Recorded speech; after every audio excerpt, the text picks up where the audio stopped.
El bruxismo actualmente yo lo puedo juzgar que es una de las enfermedades de la modernidad.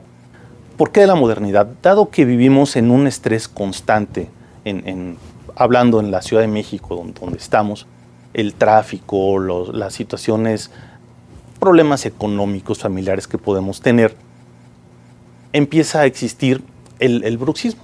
Es una forma de cuando estamos dormidos, rechinamos los dientes o apretamos los dientes.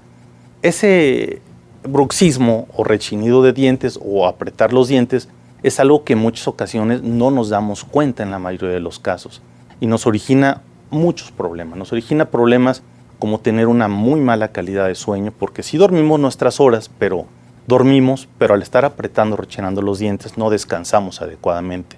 También nos puede originar problemas, inflamación en los oídos, mareo, dolores de cabeza, dolores de cuello, en sí una muy mala calidad de vida.